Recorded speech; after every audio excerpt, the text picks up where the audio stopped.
자, 반갑습니다, 여러분. 지난 시간에 이어서 오늘은 교과서 14쪽에서 15쪽. 예쁘고 씩씩한 여러분들이 내 앞에 있다고 상상하면서 오늘도 열심히 한번 동영상을 찍어보도록 하겠습니다. 자, 오늘은 삼국의 전성기, 즉 4세기 백제, 5세기 고구려, 6세기 신라, 그리고 신라가 삼국통일을 하는 과정까지 한번 살펴보도록 하겠습니다. 자, 먼저 백제의 이야기부터 한번 시작을 해보도록 하죠. 지난 시간에 여러분들이 꼭 알아야 될 사항이 하나 있다고 그랬죠. 한강 유역을 차지한 나라가 전성기를 맞는다. 그렇다면 백제의 전성기는 4세기 근초고왕. 그럼 근초고왕이 한강 유역을 차지했다? 아니라 그랬죠. 바로 3세기 고위왕 때 이미 한강 유역을 대부분 차지하였다. 그걸 꼭 기억해 두도록 합시다. 우리가 국왕의 업적을 묻는 문제를 자주 출제하거든요.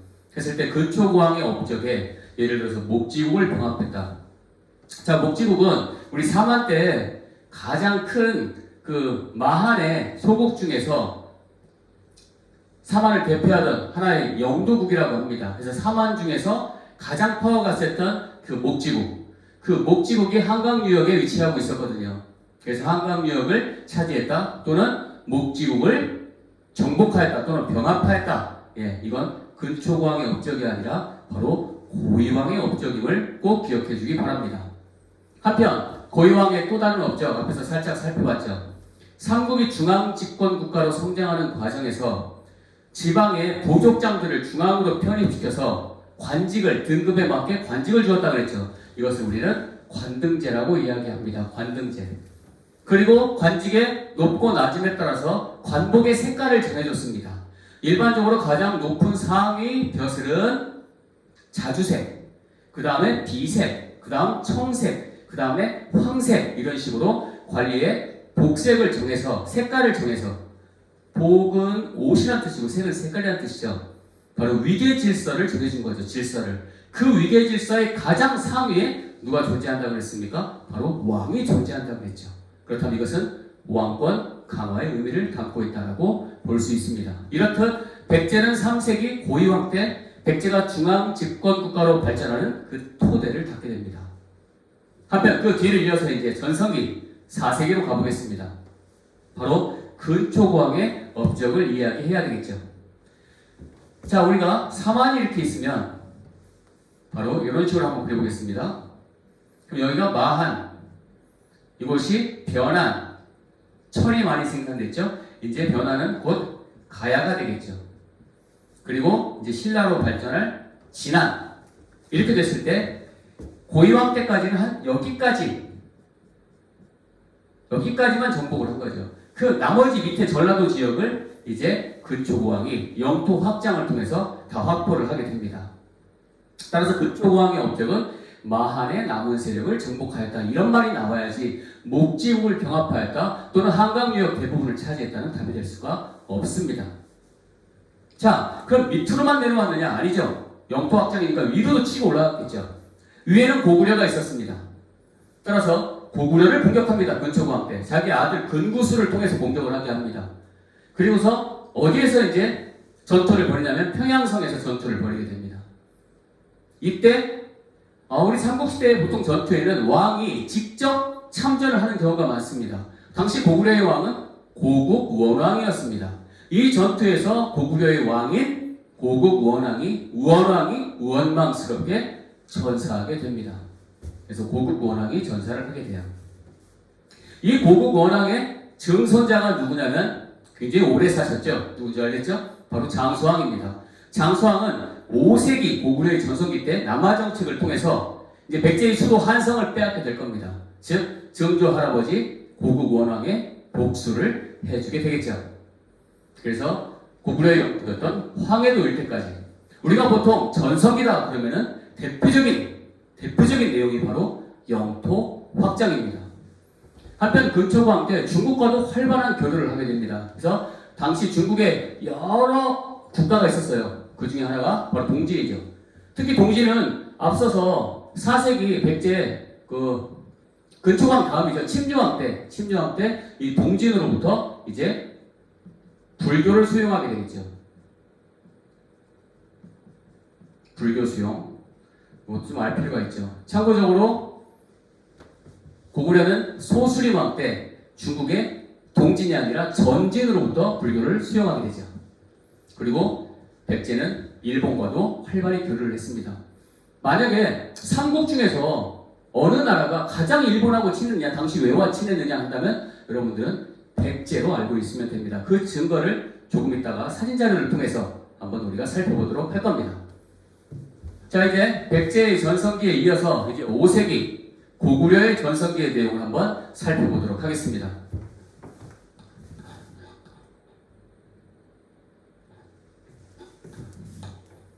자, 고구려가 동아시아 강국으로 우뚝 서다.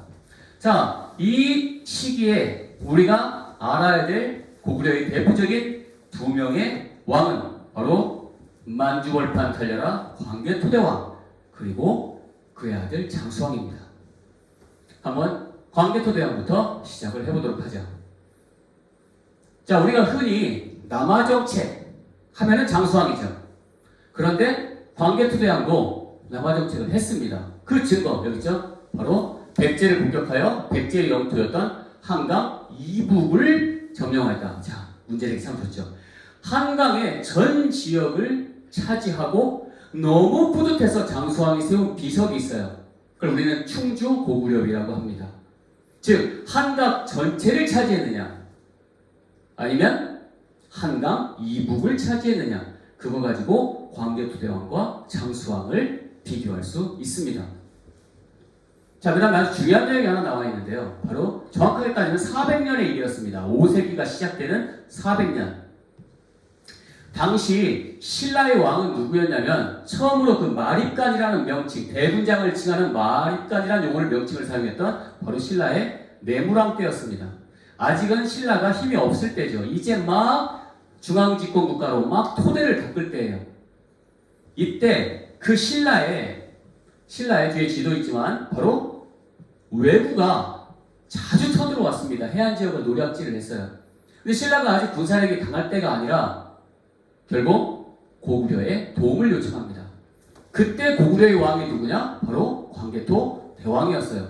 신라의 왕은 내무왕이었고, 이때 광개토 대왕이 신라에 쳐들어온 왜구를 격퇴해주기 위해서 군대를 보내줍니다.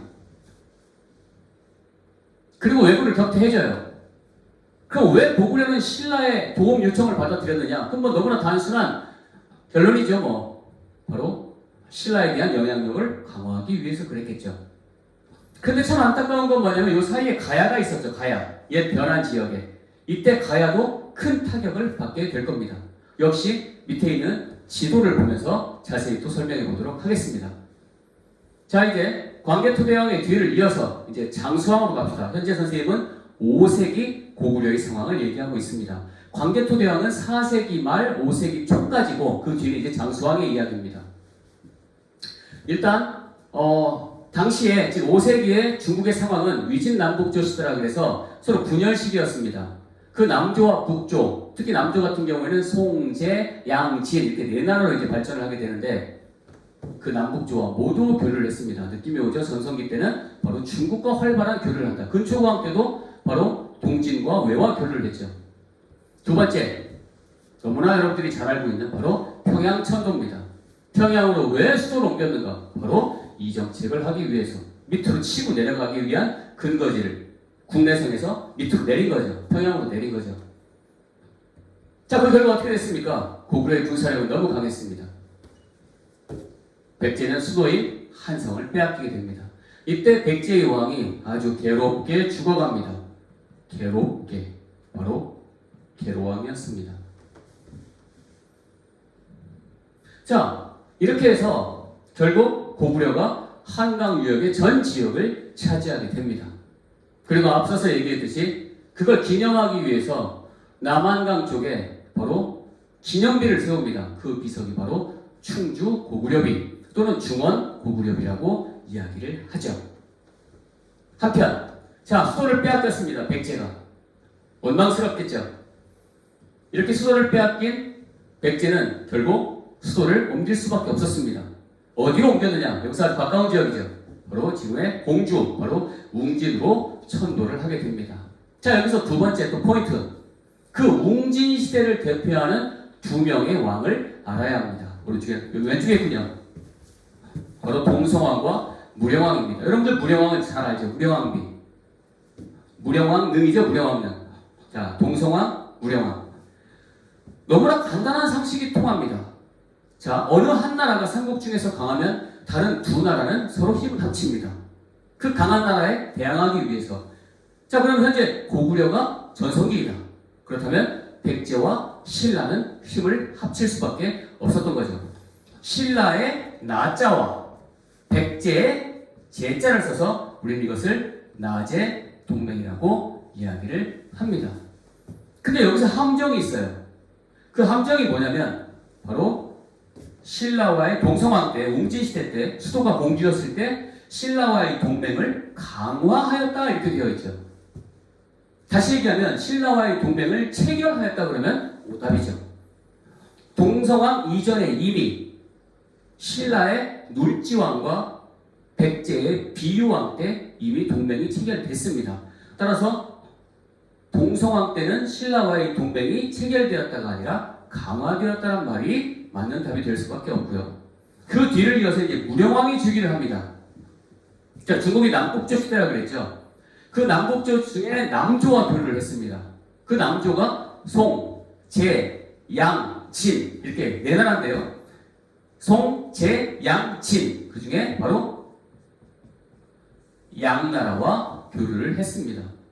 사실 우리나라 같은 경우에는 무덤을 보통 돌로 만들죠. 근데 중국 같은 경우에는 탑이든 무덤이든 다 벽돌로 만듭니다. 여러분들 공주 무령왕릉이 돌입니까? 벽돌입니까? 우리나라의 대표적인 벽돌 무덤이죠. 이건 중국의 영향을 받았다고 밖에 볼 수 없습니다. 바로 중국의 양나라의 영향을 받은 거죠.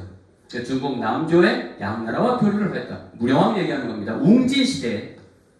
그 다음에 제일 시험에 많이 나오는 얘기. 특수행정구역을 설치합니다. 이름하여 22담로라고 이야기합니다. 그래서 22담로의 왕족을 파견하여 지방 통제력을 강화하고자 하였다. 이렇게 한 구절로 보통 과거에는 이 메인에 나왔던 내용인데 지금 옆으로 살짝 빼버렸군요. 앞서서 계속 강조하고 있지만 선생님들은 중간 기말고사를 출제할 때 교과서에 나와 있는 전체 어떤 내용도 다 재료나 또는 선지 1, 2, 3, 4, 5번으로 활용할 수 있다. 또는 서술형으로도 활용할 수 있다라고 이야기를 했습니다. 꼭 알아두기 바랍니다. 자, 그리고 이제 6세기로 오겠습니다. 수도가 또 바뀝니다. 그러니까 백제는 수도가 세 번, 처음에 한성시대, 두 번째 웅진시대, 그리고 세 번째 바로 성왕입니다. 6세기 백제 성왕 때 수도를 어디로 옮기느냐? 바로 지금의 부역, 사비로 청도를 합니다. 여기에서 이제 백제는 660년 멸망하게 될 겁니다. 그 왜 옮겼느냐? 성왕은 백제를 다시 일으키고 싶었습니다. 다시 일으킨다? 다시가 한자로 중이고요. 일으킨다? 바로 흥입니다. 그 백제의 중흥, 백제를 다시 흥하게 하기 위해서 공주는 적합하지 않다라는 거죠. 공주는 지역이 내륙지방에 위치하고 있기 때문에 중국과의 어떤 교류를 하기가 참 쉽지 않습니다. 백제가 다시 일어나기 위해서는 중국의 선진문화와 기술 또는 대외 교류를 하기가 좀 더 용이한 곳으로 수도를 옮겨야 되겠다라고 판단을 한 거죠. 공주와 비교했을 때 부여는 바다와 훨씬 가깝습니다. 결국 부여로 천도를 하게 됩니다. 이때부터 우리는 사비시대이다 이렇게 이야기를 하죠. 자, 지금 백제의 꿈은 뭐냐? 바로 빼앗긴 한강역을 다시 되찾는 겁니다. 하지만 혼자만의 힘으로 고구려를 상대하기에는 아직은 역부족이었던 거죠. 결국 신라의 도움을 요청합니다. 그럼 당시 신라의 왕이 누구냐?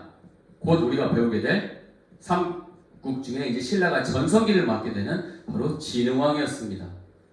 그러니까 진흥왕에게 도움을 요청합니다. 야, 좀 도와줘. 야, 원래 우리 집이 한강이야. 그런데 고구려한테 빼앗겼어. 야, 고구려가 지금 너무 크면 신라 너희들도 엄청난 피해를 입을 수밖에 없어. 우리 힘 합쳐가지고 고구려의 세력들 위축시키고 우리 땅 좀 다시 찾게 해줘. 진흥왕이 선뜻 응합니다. 뭔가 진흥왕의 어떤 숨겨진 무언가가 있는 것 같습니다. 곧 그것이 현실로 나타나겠죠. 자, 그래서 백제하고 신라가 힘을 합쳐서 한강 하류 지역을 드디어 회복합니다. 그런데 진흥왕이 성왕을 때립니다. 뭘 때립니까? 바로 배신을 때립니다. 신라의 꿈이 뭐였습니까? 왜 신라가 삼국 중에서 가장 늦게 중앙집권국가로 발전할 수밖에 없었을까요? 바로 위로는 고구려, 왼쪽으로는 백제에 꼭꼭 틀어막혀서 중국의 선진 문화나 기술을 받아들일 수가 없었지 않습니까? 막상 한강 일부 지역을 회복하고 보니까 이곳이 너무 탐나는 겁니다. 진흥왕의 입장도 이해가 되긴 돼요. 배신을 때린 건 사실 좀 정당성을 확보하기 힘들겠지만 결국 이 죽어라도 둘이 힘을 합쳐서 빼앗은 이 한강 유역을 진흥왕이 차지해버립니다. 이렇게 되니까 성왕은 뿔따구가 났겠죠. 결국 복수를 하고자 신라와 전쟁을 벌입니다. 그 전쟁, 바로 성왕은 이 전쟁에서 관산성 전투에서 장렬히 죽음을 맞이하게 됩니다. 이 관산성 대전에서 멀지 않습니다. 대전에서 한 20분밖에 안 걸립니다. 20-30분. 바로 근교인 옥천에 있습니다. 아주 가까운 지역에 성왕이 전사한 곳이 있어요. 자, 밑에 지도를 보면서 조금 더 보충 설명을 한번 해보도록 하죠.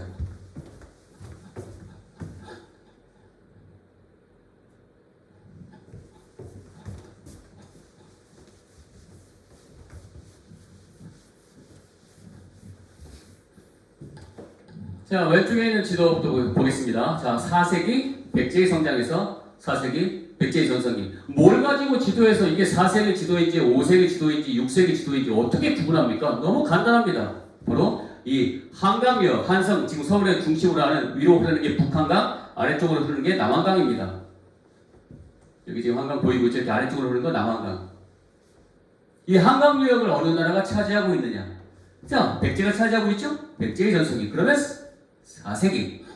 고구려가 차지하고 있죠? 그러면 5세기. 이제 곧 나오겠지만 이것을 신라가 차지하고 있으면 몇 세기? 6세기 이후가 되는 겁니다. 자, 지금 보니까요. 활발한 대외 교류. 말할 것도 없이 근초고왕이죠. 마한 지역, 전 지역을 병합했다? 역시 근초고왕. 특히 외와의 교류 사실 중에 가장 대표적인 유물이 있습니다. 바로 칠지도입니다. 근초고왕이 당시 외왕에게 하사하였다. 그 문구가 사실 여기 안 보이지만 여기에 금박으로 여기 새겨져 있습니다. 칠지도. 지도가 7장이라는 얘기가 아니죠. 7, 7, 지. 나뭇가지 할 때 가지지, 칼도. 가지가 크게 하나, 둘, 셋, 넷, 다섯, 여섯, 일곱. 가지가 7개인 칼이다. 이런 뜻입니다. 이 칠지도도 역시 근초고왕을 꺼낼 수 있는 또는 백제와 일본 간의 외화의 활발한 교류 사실을 증명해주고 있습니다. 자, 5세기로 가봅시다. 고구려의 전성기죠. 여기 보면요. 여기 400년 신라를 구원했다 해서 고구려에서 화살표가 신라로 들어와 있죠. 그러면 너희들은 머릿속에 자연스럽게 그때 고구려의 왕은 누구지? 그러면 광개토대왕. 신라는 누구지? 신라는 내무왕. 그러면서 선생님이 조금 전에 설명했던 내무왕 때 왜구가 쳐들어왔는데 고구려의 도움을 요청해서 광개토대왕이 군대를 보내줘서 신라를 구해줬다. 이렇게 얘기했습니다. 그걸 증명해주는 내용이 바로 광개토대왕의 아들이었던 장수왕이 아버지 광개토대왕의 업적을 기리기 위해서 엄청나게 큰 비석을 하나 세워줬죠. 바로 광개토 대왕릉비에 그 내용이 나와 있고 또 경주에 호총이라고 하는 무덤에서 왜 이름이 여기는 아까는 무령왕릉이었는데 여기는 왜 매장자가 누군지를 몰라요. 그래서 그 발굴을 했을 때 그 무덤에서 나온 대표적인 유물의 이름을 가지고 보통 그 무덤의 이름을 정합니다. 예를 들어서 천마도가 나왔으면 천마총, 금관이 나왔으면 국보로 지정된 금관이 나왔으면 금관총, 호우라고 써져 있는 그릇이 나왔습니다. 호우명 그릇이라고 하는데 그게 그 대표 유물이기 때문에 호우총. 근데 그 그릇의 바닥에 글씨가 잔뜩 새겨져 있었는데 거기에 광개토지 호태왕 해가지고 연도 나오고 해서 바로 이 당시의 사실을 또 입증해주고 있습니다. 그런데 안타깝지만 이 옆에 이 사건 때 가야가 있죠. 가야. 이름이 가야. 이쪽에 있으면 가야죠. 그 가야. 그 가야와 연계해서 또 할 얘기가 있습니다. 당시 가야는, 자, 선생님 좀 확대해서 한번 보여주겠습니다.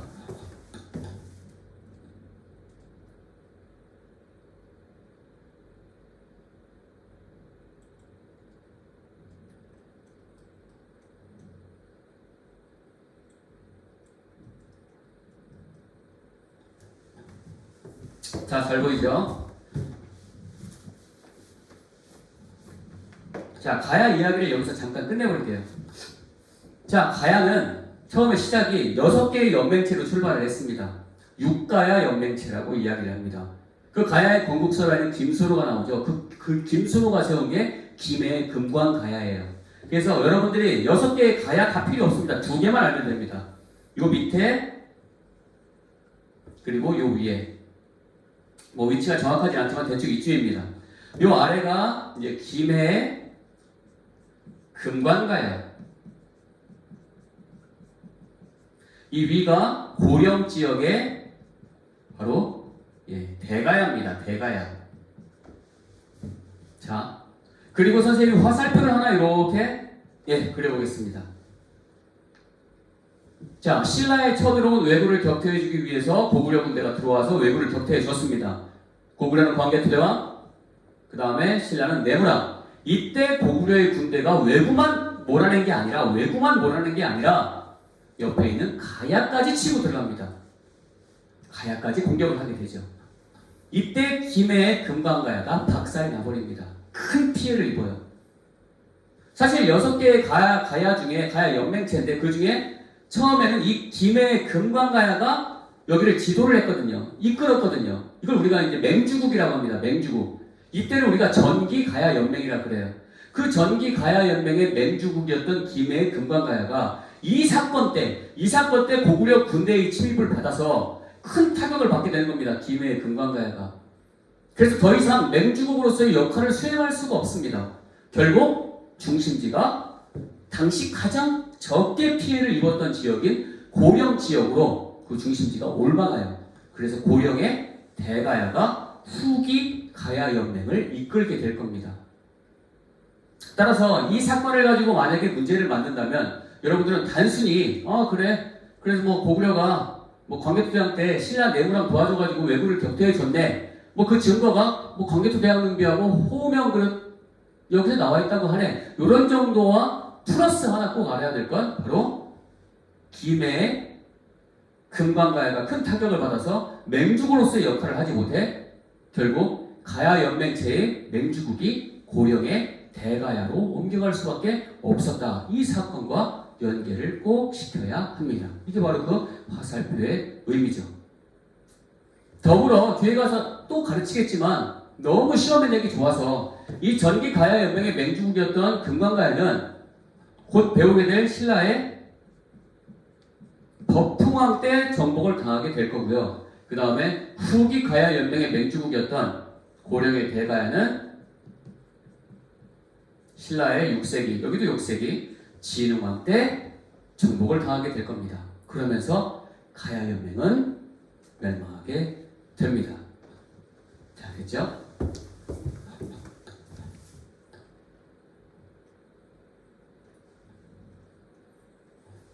자, 이래 놓고 이제 장수왕 이야기 한번 해볼까요? 자, 장수왕 여기 427년 평양 청도. 무슨 정책을 위해서? 남하 정책을 위해서. 그리고 요 한성, 백제수도 한성을 함락시키고. 그래서 한강의 전 지역을 차지하죠. 부도타죠. 기념비 좀 하나 남겨야 되겠죠? 기념체를 한번 해야 되겠죠? 바로 그래서 세운 비석이 바로 뭐다? 여기 충주 고구려비를 이제 세우게 됩니다. 자, 항상 선생님이 장수왕을 하면서 충주 고구려비를 했으면 여러분들이 거꾸로 충주 고구려비가 문제로 나오고 장수왕을 끌어낼 수 있겠구나 해서 선생님이 A에서 B의 순서로 가르치면 여러분들은 학습할 때 B에서 A로 이렇게 거꾸로 학습해 보는 것도 아주 좋은 학습법 중에 하나가 될 수 있습니다.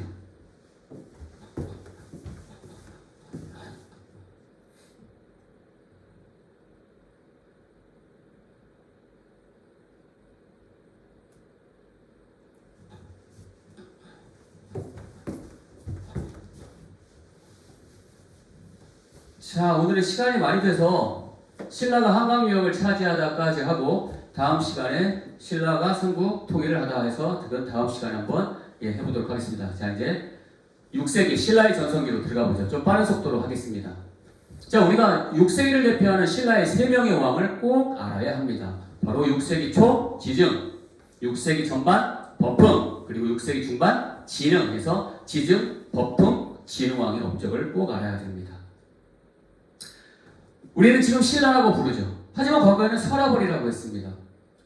자, 그럼 도대체 언제부터 우리가 지금 이야기하고 있는 신라라는 명칭을 사용했느냐? 바로 지증왕 때부터. 자, 여기 한번 볼까요? 지난번에 한번 얘기했죠. 원래 왕을 칭하는 명칭이 굉장히 다채롭습니다. 그래서 처음에 거서관, 차차옥, 이사군 하다가 4세기 내무랑 때 마립간이라는 칭호를 사용하다가 드디어 이 지증왕 때 왕이라는 칭호를 사용하게 됩니다. 한편 지난 시간에 역시 얘기했죠. 신라 장군 이사부 지하에 서묻는다. 바로 이사부 장군을 보내서 지금의 울릉도 우산국을 정복하게 한 왕도 역시 지증왕입니다. 꽤 업적이 많죠. 선생님들이 이렇게 업적이 많으면 오지선다형을 구성하기 참 좋습니다. 섞어서. 자, 이제 법흥왕으로 가보겠습니다. 6세기 전반 법흥왕. 하나는 거저 주섰죠.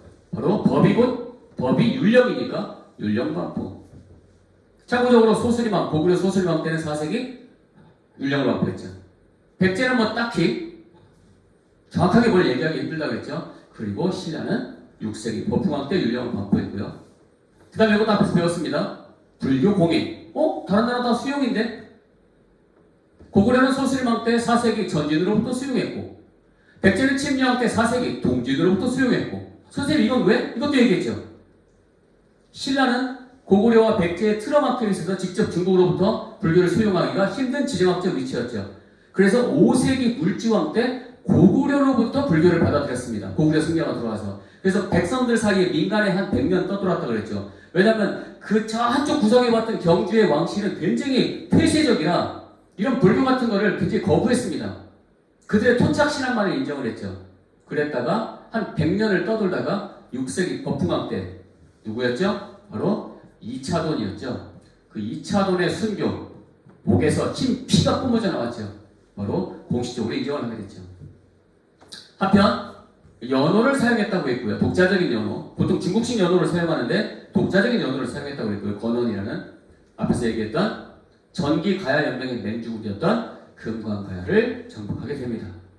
그 뒤를 이은 이제 진흥왕 전성기를 맡게 됩니다. 아까 누구를 때렸죠? 성왕을 때렸죠. 뭐 때렸죠? 배신 때렸죠. 그리고 한강유역을 차지하게 됩니다. 이 진흥왕의 가장 대표적인 업적이 이거예요. 이거. 뭐 시험에 너무 많이 나왔습니다. 그동안. 그냥 청소년 집단이었죠. 나를 따르라 해서 그 무리 중에 우두머리가 화랑이에요. 화랑.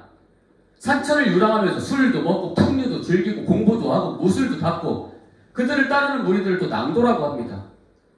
이런 청소년 집단을 국가 조직으로 개편을 해서 키웁니다. 신라가 삼국을 통일하는데 큰 역할을 했다고 하죠. 특히 우리가 백제 멸망에서 그 황산벌 전투에서 그 화랑 관창의 일화가 유명하죠.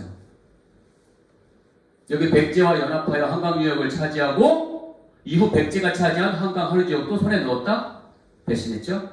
성왕 열받아가지고 신라와 싸우다 옥천 관산성 전투에서 장렬히 전사했죠. 여기 나옵니다. 후기 가야 연맹의 맹주국이었던 대가야를 정복함으로써 결국 가야는 멸망을 하게 되고요. 가야는 가야죠. 자, 그럼 아래로만 내려왔느냐? 아래로 더 내려갈 때 없죠. 옆으로 갔죠? 이제 위로도 가야 되겠죠. 위는 고구려 지역이죠. 바로 함경도 지역까지 진출을 하게 됩니다. 이렇게 영토를 확장하고 나니까 뿌듯하죠. 그래서 신하들을 이끌고서 말을 타고 자신이 차지한 영토를 두루두루 돌아보면서 야 여기까지? 여기도 우리가? 하면서 너무 자랑스러우니까 야 우리가 여기까지 왔으니 여기다 비석 하나 세워라. 야 우리가 여기까지 왔어. 북쪽으로 여기도 하나 세워. 남쪽으로 여기까지 여기도 하나 세워. 이렇게 해서 4개의 비석을 세우죠. 왕이 신하들과 함께 자신이 차지한 영토를 두루두루 돌아보는 일을 우리가 순수라고 이야기를 합니다. 일명 진왕 순수비라고 얘기하죠. 여기에 한강유역 차지하고 푸드트에서 세운 게 바로 단양적 성비도 세우게 됩니다. 이렇게 해서 총 5개의 비석을 세우게 되는 거죠. 순수비 4개, 그 다음에 단양적 성비까지 해서 총 5개. 자, 밑에 가면 또 지도로 또 설명이 돼 있을 겁니다. 자, 오늘은 좀 시간이 많이 돼서 오늘은 일단 여기까지 이야기를 하고요. 자, 우리가 다음 시간부터는 신라가 삼국을 통일하는 과정. 자, 이게 종도 올리고 있죠. 끝났다고. 자, 그리고 통일신라 앞부분을 조금 수업해 보도록 하겠습니다. 자, 오늘도 선생님과 열심히 수업하느라고 고생 많이 하셨습니다. 감사합니다.